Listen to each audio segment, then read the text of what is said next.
Hey guys, it's Matt again with the Second Mile Group. I wanted to go over today in this video some of the documents in addition to the purchase contract that you'll need for writing an offer. We're going to go over the HOA Addendum, the LeadBased Paint Addendum, Buyer Advisory, the Market Conditions Addendum, and EXP's Affiliated Business Disclosure Addendum. First, on the HOA Addendum, when you're writing a purchase offer, you should find it. The listing agent should have it uploaded here in the Documents tab. It'll pop up here when you click the button. And hopefully they've got things filled out properly. How much it is, how often it's paid, transfer fees, and this is 3 pages long, so you want to check to make sure you've got all 3 pages, which we do. So download this to your computer. I would call it the HOA and then the street name.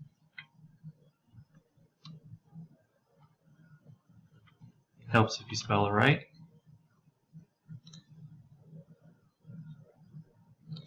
So close that, and now that form needs to have some work done to it, but it's not something that I would do in Transaction Desk. I would actually do it through this other software that I love. It's web-based, pdfescape.com. They have a free version. I use it a lot, so I've actually gone ahead and paid for the paid version. Those are some pop-ups that pop up. So we want to edit a PDF file. Click Upload, and then get yourself the HOA Addendum. Try and make that go away. And now here it uploads it. And now over here you can do all kinds of things. You can add text, you can white things out, you can add a picture, you can highlight, you can delete pages and rotate them, all that. So I'm going to come back over here to the text page. We've got a couple things to do. Excuse me. Hopefully that didn't blow anyone's speakers out. I got a couple things to do here. We need to put our buyer's information, which is Joe Smith. We're just making this up. Oh, the listing agent didn't put the seller's in here, so we'll put the seller's name. And then you need to fill out the date. And then you're making the decisions here of these fees that they've told us. The $75 transfer fee. Who's going to pay that? In this market, my opinion is you get the buyer to pay for as much as they'll pay for. So that's taken care of. And then now this green button over here will download this to your computer. So now that's saved. The rest of the documents that we're doing on a purchase, we should be able to do in Transaction Desk. So you come back to Transaction Desk, you log in, you open up your file that you're working through. When we created this the last time, we used our template, so it brought in a bunch of these forms for us. So that's the HOA Addendum, and now we're going to start with the, let's do the Market Conditions Advisory. So we click that. There's really nothing to do on this form. It should pre-fill itself out, but it's a form that we want to use, and this form is telling your client that the real estate market is cyclical. Values go up and down. You don't know if they're going to go up or down in the future. You only are advising them based on right now, today. Is this market looking good or not? So you put their name, and then this will be a form that we're going to have them sign when we do the signature aspect of it. So you click Save and Save. So that's the Market Conditions Advisory. Pretty straightforward. So next, let's go over the Buyer Advisory, because that's something that you're going to use on every purchase offer that you make. It's a multi-page document. Great document. It's very good at protecting you. You may also want to email a copy of this to your clients. But basically, this one, again, there's nothing to fill out on it. This is information for your client to have. Anything they could want to find out about the home, this is going to tell them how to find it out. So as an example, up here is talking about if you have well issues, you're going to find that in section 2 on page 7. If you want to know if there's airports close, we'll tell you how to find that out on section 3, page 10. And the document is full of hyperlinks that don't work right now, but that's why I suggested emailing it, because your clients can go through here and click on this, and this really helps you be the source of the source for information they're going to want. You want to make sure they look at this and read this over and determine anything in here they'd want to know that they can get checked out in those first 10 days in their inspection period. So pretty straightforward in terms of getting it taken care of with your client, but definitely not something you want to skip over. And as you get down here to the last page, boom, there's a spot for buyer. So while it's true that we didn't add anything, I still always click the Save button just out of habit. So next, let's go over the lead-based paint disclosure.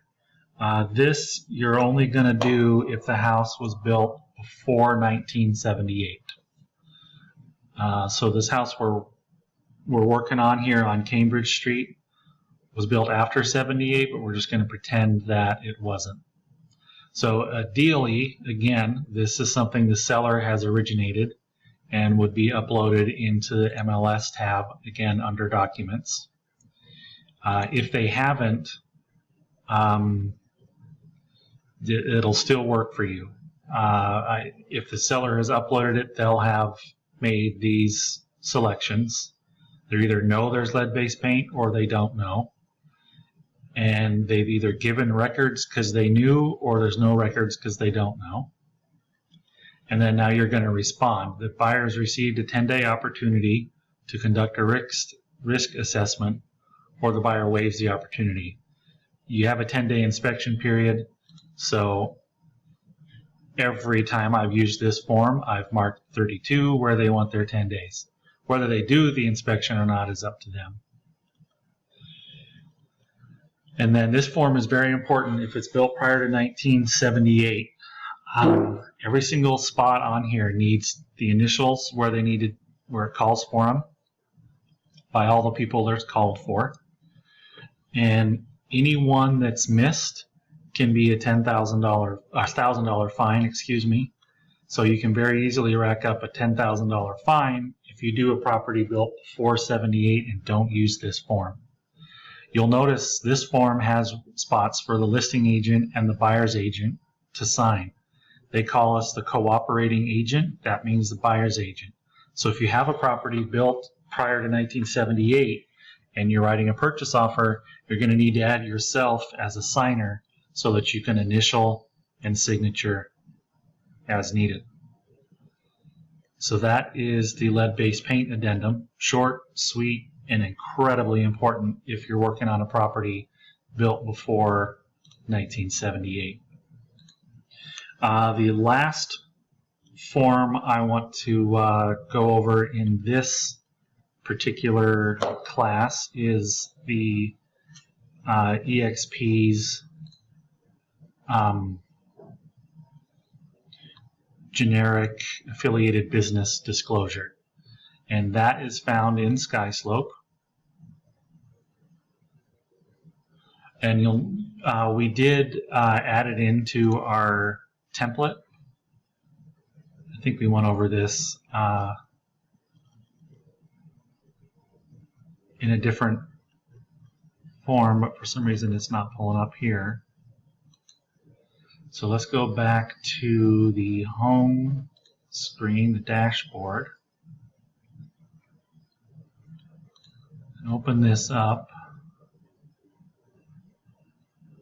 Because it's a document that we uploaded, it's under the Documents button, eXp Affiliated Business Disclosure. And just real quick, I showed you this before, but it's in SkySlope. You log in, and it's under Working Documents.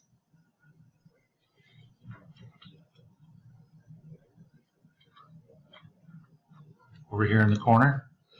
And then under Working Documents, it's under State Documents. Excuse me, Office Documents.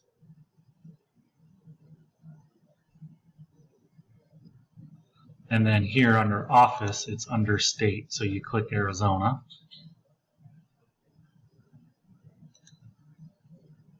And you'll see it right here, Affiliated Business Disclosure. So that's here as well. And this is one that I fill out once I'm in the signing. So when we go over the signing software, I'll show you how to fill out the information here. Additionally, you could do it here in PDF Escape if you wanted to. And this document goes with every purchase, and it tells them that eXp is part owner in some other organizations. Even if you're not using the title and escrow or the lenders, you do still need to use this form.